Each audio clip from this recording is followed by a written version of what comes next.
It was hard to know what to expect from a Rocko's Modern Life revival special at Netflix, but as if summoned from our collective subconscious as pop culture revivals become ever more prevalent and fans become more demanding, the 45-minute Static Cling devotes itself to the very nature of its return. When the gang finds the remote control to the rocket that sent Rocko's house hurtling through space in the 1996 series finale, hidden in Heifer's butt cheeks, they eagerly return to Earth in the 21st century. If you were curious how they've been killing time, turns out they've spent 20 plus years listening to Heifer sing 99 bottles of root beer on the wall and rewatching a VHS of The Fatheads, the fictional show that was all the rage for Rocko in his initial run, which, as they soon discover, has gone off the air in the years since they left. No fatheads? No fatheads? As the trio attempts to acclimate to a very different, now advanced society, Rocko starts to yearn for some familiar comfort. That manifests in him trying to track down the MIA creator of the Fatheads, Ralph, the child of the Big Heads, to request new episodes of the show. The most immediately impressive aspect of this special is how easily it slips back into the show's sense of humor and tone. There's violent physical comedy that would never air on Nickelodeon today, and an abundance of humor surrounding bodily functions, all served with the series' signature precision and wit. I knew a beaver was gonna kill me someday! However, the jokes based around all the ways society has changed since Rocko left the planet don't fare quite as well. Tired gags like the abundance of Starbucks stores and the frequency with which Apple puts out a new iPhone are necessary in establishing what Static Cling wants to explore, but simply aren't clever or fresh enough to earn a laugh. They are more of a means to an end than anything else. But that end is unexpected and refreshing. In searching for the Big Head's long-absent child, Rocko, Heifer, and Filbert discover that she has transitioned into Rachel in her time away. I'm not Ralph anymore. I'm Rachel.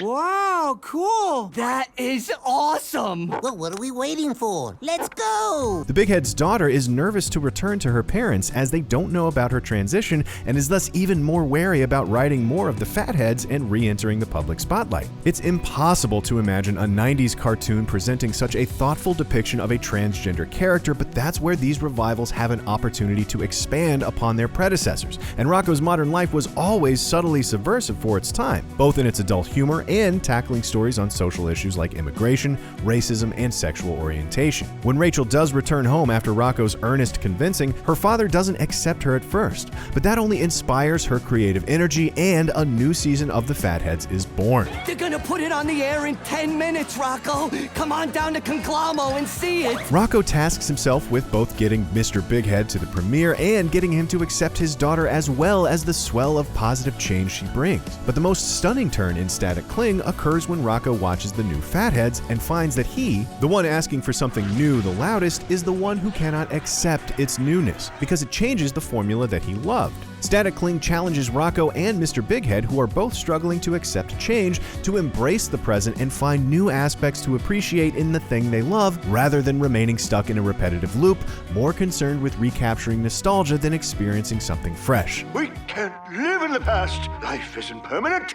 And if we don't embrace what's now, we miss out on a lot of the important stuff. Static Cling also doesn't try to argue that all change is good. There's a smart subplot where the money-grubbing boss of Conglamo attempts to reboot the Fatheads without its creator because it'll be cheaper and quicker, resulting in a soulless CGI remake with none of the charm of the real thing, but suggests that when there's love and care in the process, the end result can be something that is just as satisfying as the original, even if it looks different. While being about as meta as it gets, it's also a smart critique of the sometimes vitriolic fan reactions to other recent revivals that have attempted to evolve their property's DNA. We're sure you can think of a few of your own examples.